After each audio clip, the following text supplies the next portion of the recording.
இந்த வீடியோ பிடிச்சிருந்தா மறக்காம சப்ஸ்கிரைப் பண்ணுங்க மக்களே. ஹாய் ஃப்ரெண்ட்ஸ், இன்றைக்கி என்ன பார்க்க போகிறோம்னா முட்டை குழம்பு எப்படி செய்கிறத பற்றி இன்றைக்கி பார்க்கலாம். இந்த மாதிரி செஞ்சு பாருங்கள், ரொம்ப ருசியாக இருக்கும். எண்ணெய் ஊற்றிக்கோங்க. தனி மிளகாய்த்தூள் 1 டீஸ்பூன் போட்டுக்கோங்க. 1/2 டீஸ்பூன் உப்பு போட்டுக்கோங்க. இப்போ நல்லா கலக்கி விட்டுக்கோங்க. வேக வச்ச முட்டையை போட்டுக்கோங்க.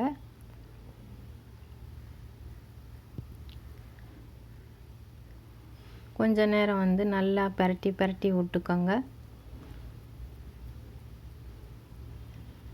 இப்போ தட்டுக்கு மாற்றிக்கோங்க.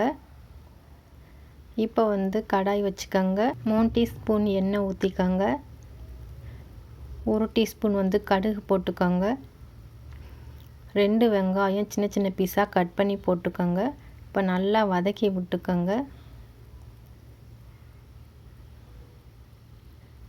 தக்காளி 3 தக்காளி எடுத்துக்கோங்க. சின்ன சின்ன பீஸாக கட் பண்ணி போட்டுக்கோங்க. இப்போ நல்லா வதக்கிக்கோங்க. கருவேப்பிலை கொஞ்சம் போட்டுக்கோங்க. இப்போ அதையும் நல்லா வதக்கிக்கோங்க. இந்த மாதிரி நல்லா பிரட்டி விட்டுக்கோங்க. இப்போ தக்காளி வெங்காயம் வதங்குறதுக்கு 1/2 டீஸ்பூன் உப்பு போட்டுக்கோங்க.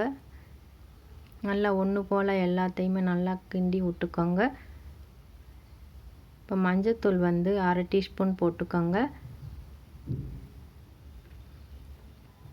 கரம் மசாலா 1/2 டீஸ்பூன் போட்டுக்கோங்க.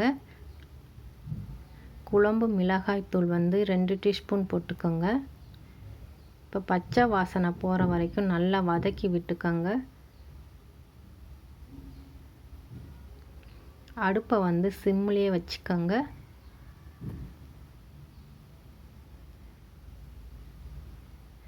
நல்லா வதங்குற வரைக்கும் நல்லா வதக்கி விட்டுக்கோங்க. இப்போ நல்லா வதங்கிடுச்சு. தண்ணி ஊற்றிக்கலாம். இப்போ ஒன்று போல் நல்லா எல்லாத்தையுமே நல்லா கிண்டி விட்டுக்கோங்க. இப்போ ஒரு தட்டை வச்சு நல்லா மூடி போட்டு கொதிக்க வச்சுக்கோங்க. இப்போ நல்லா கொதிச்சிருச்சு.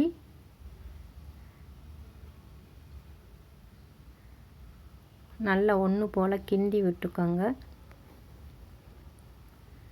இந்த ஸ்டேஜில் முட்டையை போட்டுக்கோங்க. ஒன்று போல் எல்லாத்தையுமே நல்லா கிண்டி விட்டுக்கோங்க.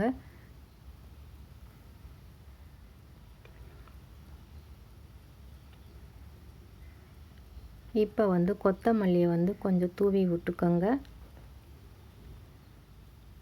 குழம்பு நல்லா திக்காயிடுச்சு. சாப்பாடுக்கு ஊற்றி சாப்பிட்டிங்கன்னா ரொம்ப ருசியாக இருக்கும். இட்லி தோசைக்கு கூட நம்ம ஊற்றி சாப்பிட்லாம். முட்டை குழம்பு ரெசிபி ரெடி ஆயிடுச்சு. இதே அளவுகளோடு நீங்களும் வீட்டில் செஞ்சு பாருங்கள்.